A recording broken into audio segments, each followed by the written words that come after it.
Hello everyone and welcome to the third lecture of our practical backend development course Gamma 1.0 and आज हम अपनी पहली API बनाएंगे। I hope आपने पिछले 2 लेक्चर देखे हैं, अगर नहीं देखे हैं देन प्लीज़ देख लो। उसमें हमने ये समझा है कि बैकएंड क्या होता है एंड Node.js क्या होता है। इफ़ यू नो कोई दिक्कत नहीं है, अभी कंटिन्यू कर लो। Let's hop in. ओके, तो API होती क्या है? API की full form application programming interface है, वो तो तुम गूगल भी कर लोगे। बट एक्चुअली API क्या है ना, जब हमारे क्लाइंट को यानी कि वेबसाइट या फिर ऐप को कुछ डेटा चाहिए होता है या कोई वैलिडेशन करनी होती है, देन वो सर्वर के पास जाता है। वो सर्वर पे एक रिक्वेस्ट भेजता है, सर्वर उसके अगेंस्ट एक रिस्पॉन्स देता है। ये जो रिक्वेस्ट गई ना, इसी को हम बोलते हैं एक API कॉल। API डिफाइन करता है प्रोटोकॉल्स एंड रूल्स जिसके बेसिस पे दो सर्वर्स, क्लाइंट भी एक्चुअली हमारा एक सर्वर ही होता है, जिसके बेसिस पे दो सर्वर्स या दो मशीन्स कम्युनिकेट कर सकते हैं। तो एक तरीके से कम्युनिकेशन चैनल प्रोवाइड करता है, एक मिडल मैन है ये। जैसे रेस्टोरेंट में एक वेटर होता है, उसी का एक यहाँ पे रिस्पॉन्स आता है। अब Node.js में ये सर्वर बनाने के लिए, हमारे पास दो सिंपल तरीके हैं, जिसमें से एक थोड़ा ज़्यादा सिंपल है। एक तो है कि हम एक लाइब्रेरी यूज़ कर लें विच इज़ HTTP। नाउ हमारा जो सर्वर है वेबसाइट्स के लिए, हम HTTP सर्वर बिल्ड करते हैं, राइट? क्योंकि वो HTTP प्रोटोकॉल पे चलता है। तो उसके लिए हमारे पास एक ऑप्शन है HTTP लाइब्रेरी या फिर एक्सप्रेस। या इसको हम बोल सकते हैं express JS, right? Express JS सुना होगा तुमने। अब HTTP के साथ हम 2-3 और लाइब्रेरीज जोड़ के we can get the almost same implementation of express या एक्सप्रेस JS, क्योंकि ये एक एब्स्ट्रैक्शन प्रोवाइड करता है हमें बहुत ईजीली। ये API हैंडलिंग देता है, मतलब HTTP हैंडलिंग देता है। ये हमें राउटिंग प्रोवाइड कर देता है बहुत ईजीली। ये हमें मिडल वेयर्स लगाना देता है, हम पढ़ेंगे मिडल वेयर्स क्या होते हैं। तो ये काफ़ी सारी ऐसी चीज़ें हैं जो हमें ईजीली करने देता है एंड उसके लिए बेसिक फंक्शंस प्रोवाइड करता है। तो एक बार पहले जाके देखते हैं, शुरू करते हैं कोड करना, सर्वर बनाते हैं अपना पहली API। तो अपना नया फोल्डर बनाते हैं, फर्स्ट API कॉल, एंड इसको मैं VS कोड में खोल लूँगा। सेकेंड,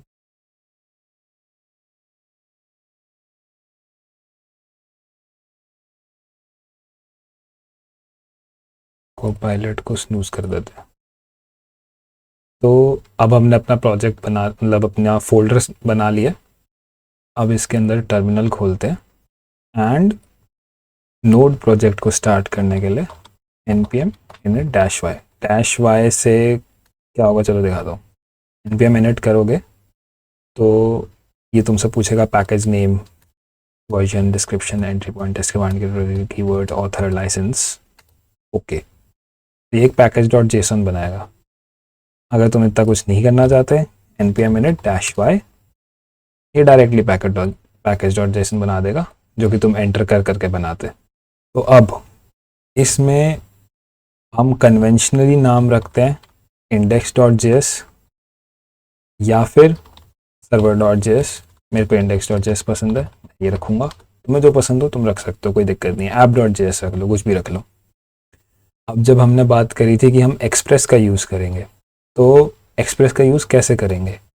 हम इंपोर्ट करेंगे एक्सप्रेस को, const express equal to require express. कहाँ से इंपोर्ट कर रहे हैं? हमारे पास कुछ भी नहीं है अभी। उसके लिए हम एक्सप्रेस डाउनलोड करेंगे।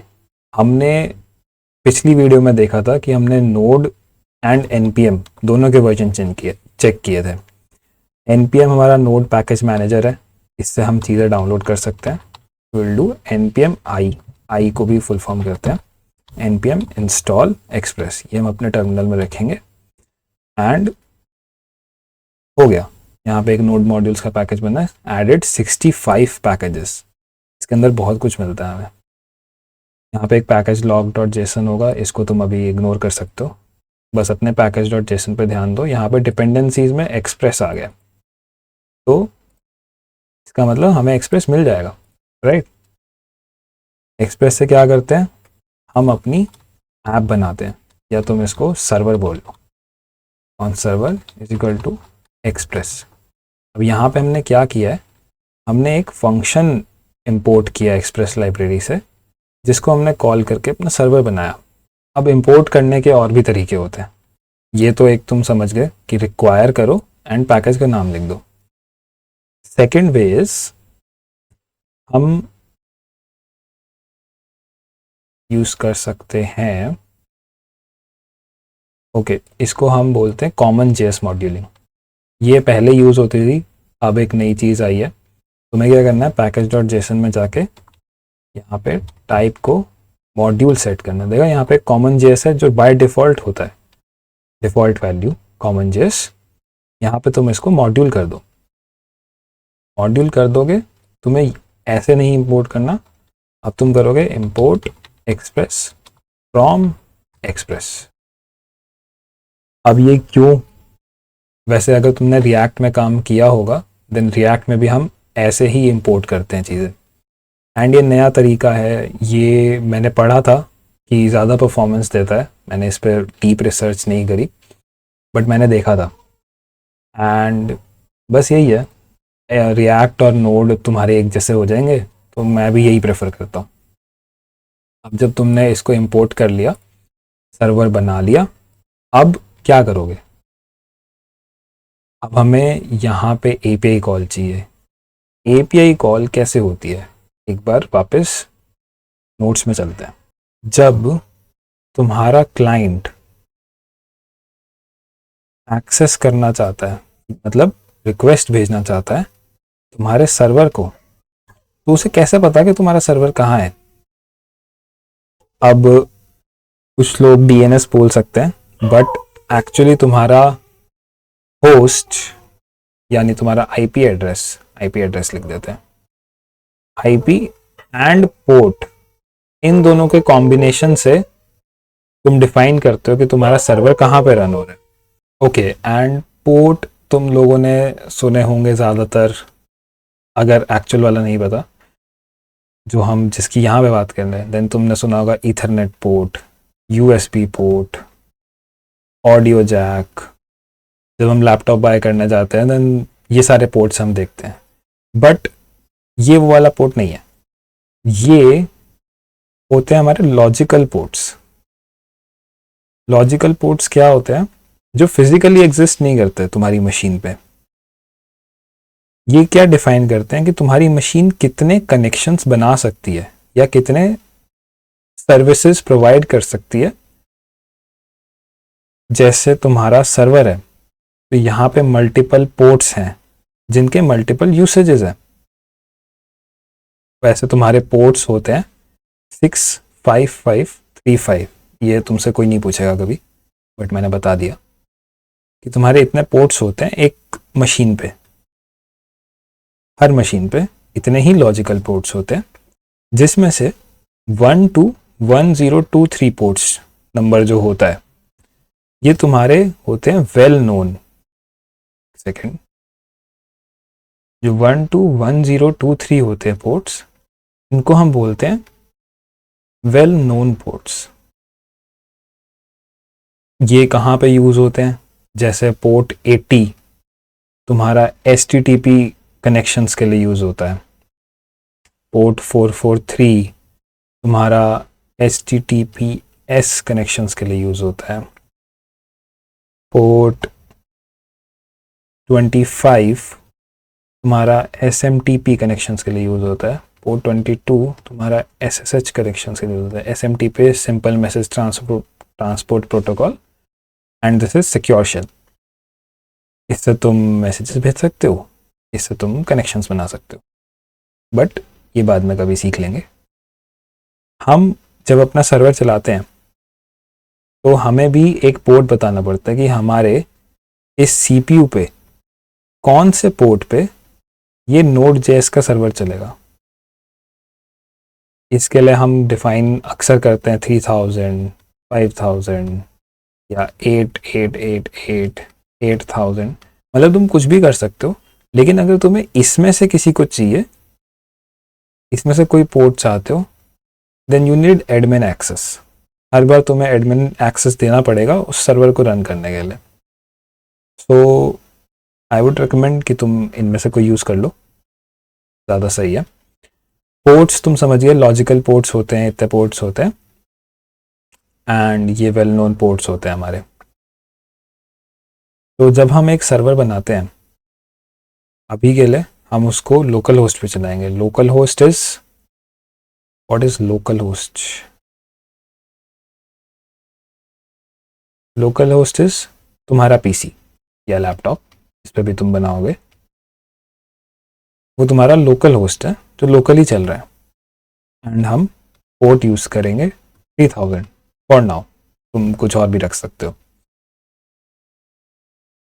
तो बना के देखते हैं कि एक्चुअली कैसे बनता है। यहाँ पे हमने अपना सर्वर बना लिया था, लेकिन हमें इसको ये भी बताना है कि कौन से पोर्ट पे चलेगा। तो हम करेंगे सर्वर डॉट लिसन 3000 एंड एक कॉल बैक फंक्शन पास करेंगे जिसमें हम प्रिंट कर देंगे console.log सर्वर इज रनिंग। अब यहाँ पे कॉल बैक फंक्शन क्या होता है? कॉल बैक फंक्शन वो फंक्शन होता है जो तुम प्रोवाइड करते हो एक दूसरे फंक्शन को, ताकि जब वो सक्सेसफुली एग्जीक्यूट होए देन वो इस कॉल बैक फंक्शन को कॉल करे। Call back function, right? console.log, ताकि हम अपने टर्मिनल में कुछ प्रिंट कर सकें।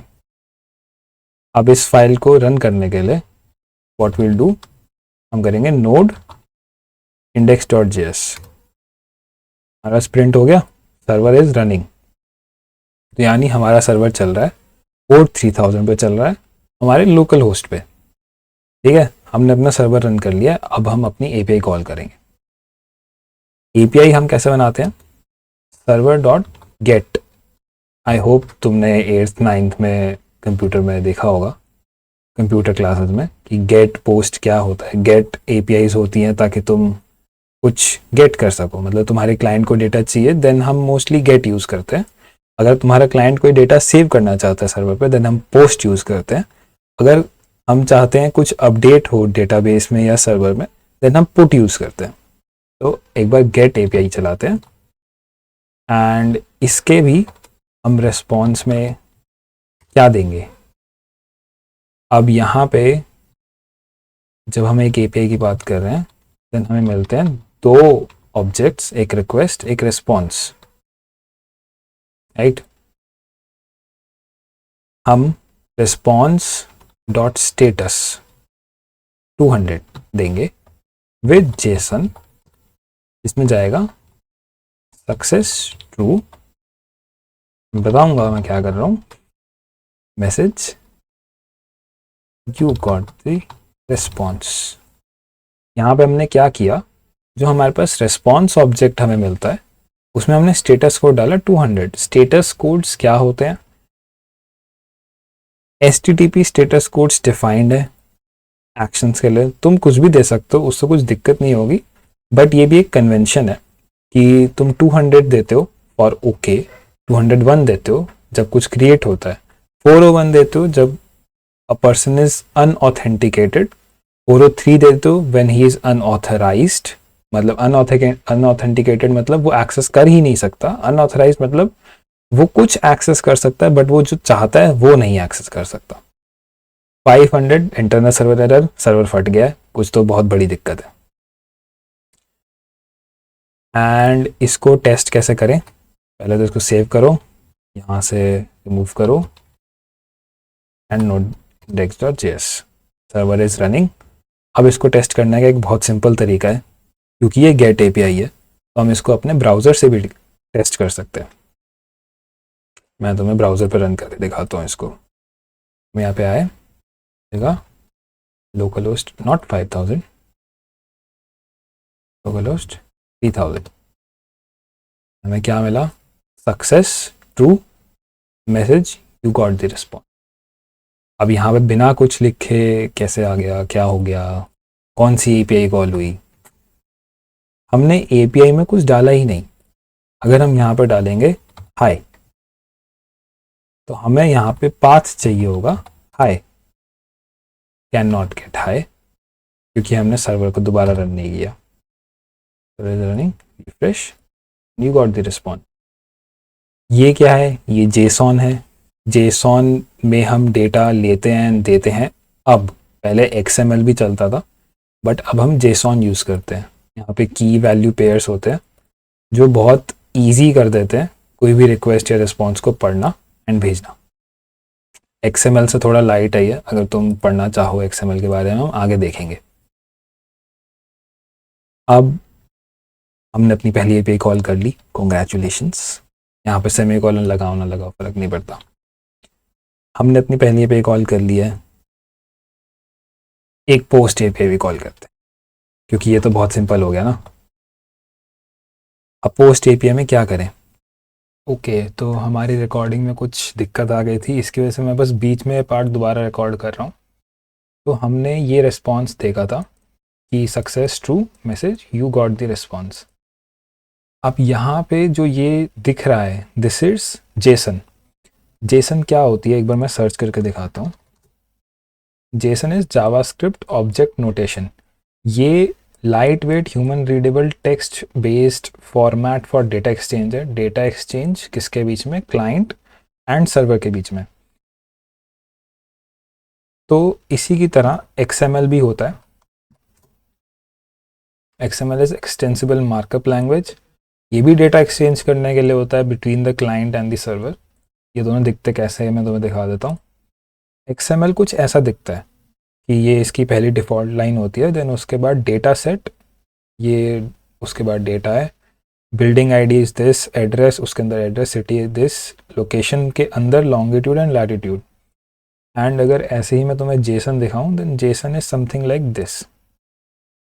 तो जो वहाँ पे तुम्हें दिख रहा है ना कि लोकेशन के अंदर लैटिट्यूड एंड लॉन्गिट्यूड की वैल्यू पड़ी है, वैसे यहाँ पे प्रॉपर्टीज़ के अंदर start date, end date, summary की वैल्यू पड़ी है। तो ये बस लिखने का अलग तरीका है, बट इससे क्या होता है ना, ये थोड़ा लाइट वेट हो जाता है। यहाँ पे तुम्हें हर चीज़ के लिए उसके ओपनिंग एंड क्लोजिंग टैग्स लगाने पड़ते हैं, बट यहाँ पे वो एक ही में हम दे देते हैं, दिस इज़ जेसन। तो यहाँ पे हमारे पास जेसन में रिस्पॉन्स आया, बट ये कैसे आया? मतलब हमने ब्राउज़र में लिख दिया लोकल होस्ट 3000, क्योंकि हमारा यहाँ पे रनिंग था सर्वर ऑन 3000, तो आ गया। देखो, गेट एपीआई जो होती है that is to receive data. हमने यहाँ पे गेट लिखा है ना, get is a HTTP method. तो गेट एपीआई का यूज़ होता है only to fetch data, and ये हम ब्राउज़र से भी कॉल कर सकते हैं, क्योंकि इसमें हमें कुछ देना तो है नहीं, सिर्फ डेटा लेना है हमें। तो इसी की तरह एक पोस्ट एपीआई भी होती है। अब पोस्ट एपीआई के एग्जांपल के लिए मैं तुम्हें दिखाता हूँ नेम का। रुको, पहले ज़रा पाथ भी बता दूँ। यहाँ पे तो हमने स्लैश डाला तो कुछ नहीं लिखा हमने, लोकल होस्ट 3000। अगर मैं यहाँ पे स्लैश सर्वर लिख दूँ एंड इसको दोबारा रन करूँ, अब यहाँ पे रिफ़्रेश करो, कुछ नहीं मिलेगा। बट अगर मैं यहीं पे सर्वर लिख दूँ, देन वही रिस्पॉन्स। तो यहाँ पे जो तुम्हारा पाथ है वही तुम्हारी एपीआई का पाथ है ना? 3000 पे चल रहा है, उसका आगे तुमने सर्वर लिख दिया। अब सर्वर डॉट पोस्ट अगर हम करना चाहें, ये एक पोस्ट एपीआई है। पोस्ट एपीआई किस लिए होती है? क्लाइंट से सर्वर पे डेटा भेजने के लिए। भेज के क्या करेगा? वो सेव कर सकता है, या वो अपडेट कर सकता है, वो स्टोर कर सकता है, मतलब कुछ भी कर सकता है, लेकिन डेटा भेजने के लिए आइए।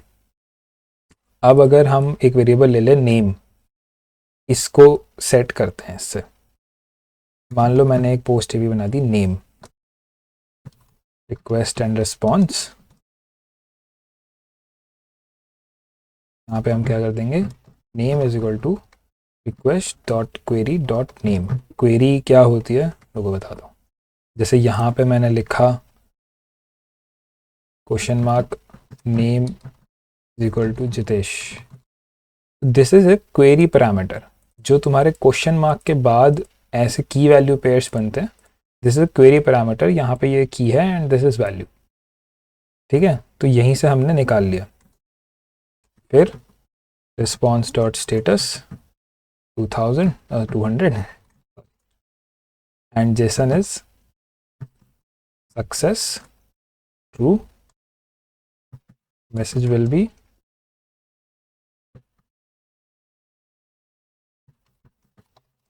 Successfully save the name. ठीक है, अब इसी को तुम गेट कभी करोगे, server dot gate slash name request comma response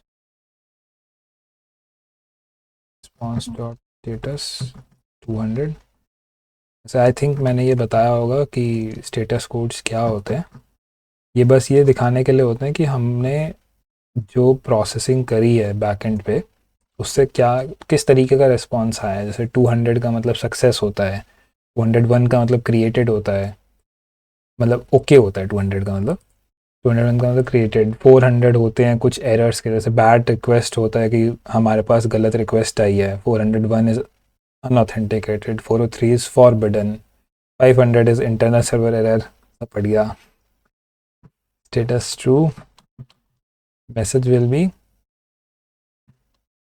successfully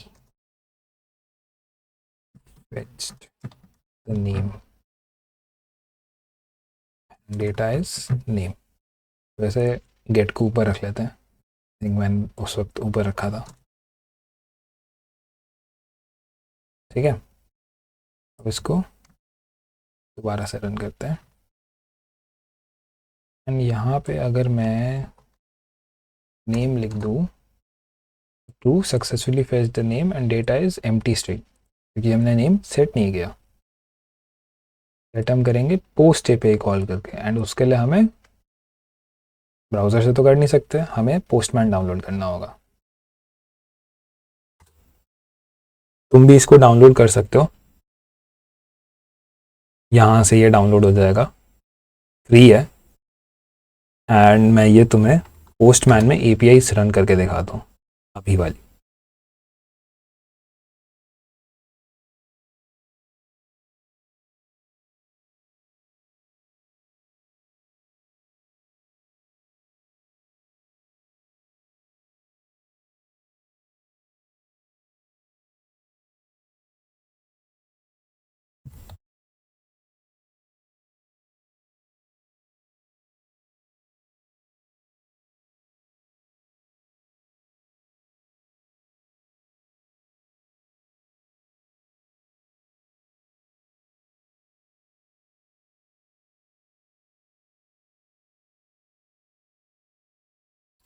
तो जब तुम पोस्टमैन डाउनलोड करोगे कुछ ऐसी स्क्रीन खुलेगी। यहाँ पे एपीआई प्रोटोटाइपिंग एक फोल्डर है पहले से, मैं इसको डिलीट कर दूंगा, मुझे नहीं चाहिए।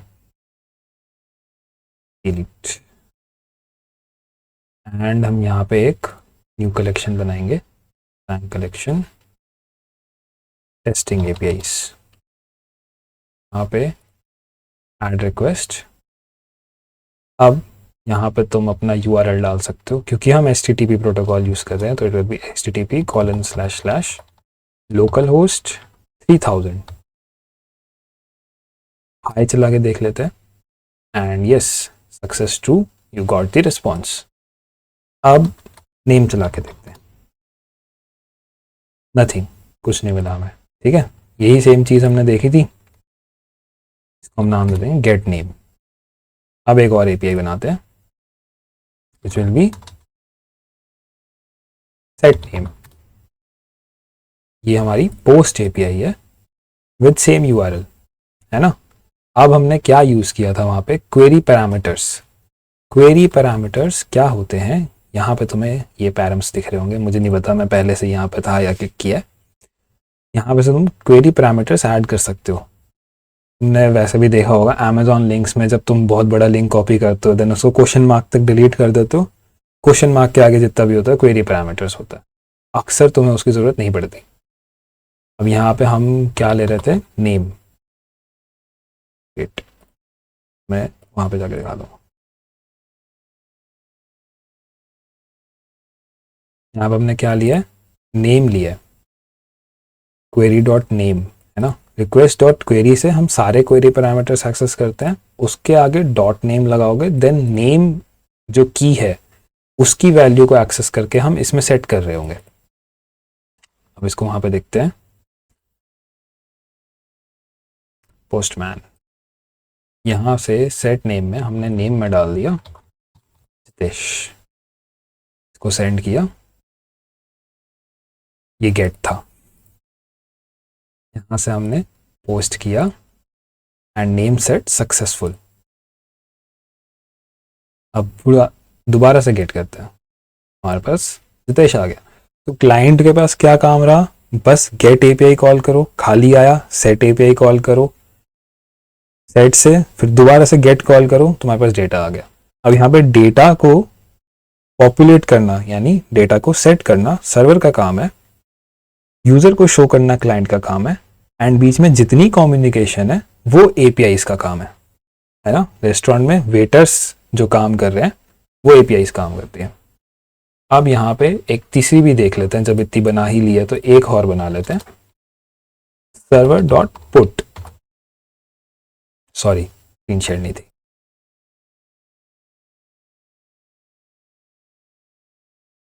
सर्वर डॉट पुट, इसका भी हम नाम सेम रखेंगे।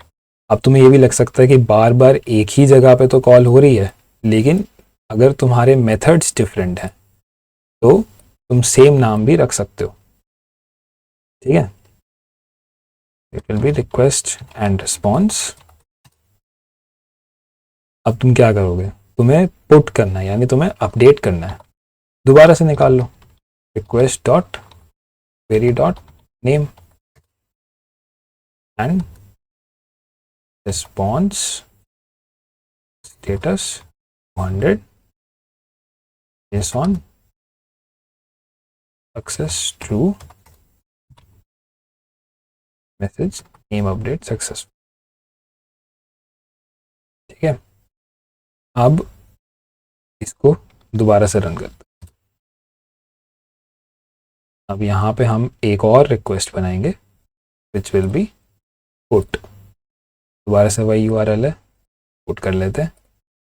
यहाँ पे नेम डालेंगे FHD, ठीक है। एक बार दोबारा गेट करते हैं, डेटा खाली, क्यों, क्योंकि हमने सर्वर रीस्टार्ट किया, एंड जो नेम है कि मैं फिर से स्क्रीन शेयर करना भूल गया, जो नेम है वो हमारी मेमोरी में स्टोर्ड है, जितनी बार भी सर्वर दोबारा रन होगा ये खाली ही इनिशियलाइज होगा। तो पोस्टमैन में जाके एक बार देखते हैं, यहाँ से गेट किया, अब ये खाली आ रहा है, राइट। इधर से सेट करेंगे जितेश, दोबारा से गेट करेंगे जितेश। अब यहाँ पे डेट नेम सेंड किया, नेम अपडेटेड सक्सेसफुली, दोबारा से गेट करेंगे तो क्या हो गया FHD। इस तरीके से हमारी एपीआईज काम करती है। आई होप तुम्हें अब ये समझ आ गया है कि एपीआईज कैसे काम करती हैं, सर्वर कैसे बनता है, एटलीस्ट एक बेसिक सा, बहुत बेसिक सा, बिल्कुल स्टार्टिंग में। लिसन का काम क्या होता है, ये तुम्हारा सर्वर स्टार्ट करता है एक पोर्ट पे, पुट पोस्ट गेट एपीआईज तुमने देख ली हैं क्या होता है। रिक्वेस्ट एंड रिस्पॉन्स, तुम्हारी हर एपीआई में दो ऑब्जेक्ट्स होते हैं जो हमें मिलते हैं, एंड रिस्पॉन्स में हम ये सेट कर सकते हैं और ये चला जाएगा। सर्वर कैसे बनता है, एक्सप्रेस के फंक्शन को कॉल करके। यहाँ पे लिसन में हम एक कॉल बैक पास करते हैं ताकि जब ये सक्सेसफुली रन हो जाए सर्वर, तब वो ये वाला कोड एग्जीक्यूट करे जो इसके अंदर लिखा है हमने। एंड इतना ही था, पहली एपीआई रन कर ली, प्रोजेक्ट भी बना लिया। अब नेक्स्ट लेक्चर में हम ये देखेंगे कि एक बेसिक स्ट्रक्चर कैसा दिखता है एक बैकएंड प्रोजेक्ट का, एंड उसे सेटअप करने की भी कोशिश करेंगे, थोड़ी और APIs लगाएंगे। So thank you for watching and I hope तुम्हें समझ आ गया है। हमें कमेंट्स में बताओ कि तुम्हें समझ आ गया है API कैसे काम करती हैं, पोर्ट्स क्या होते हैं, सर्वर कैसे बनता है। And thank you, see you in the next one, bye.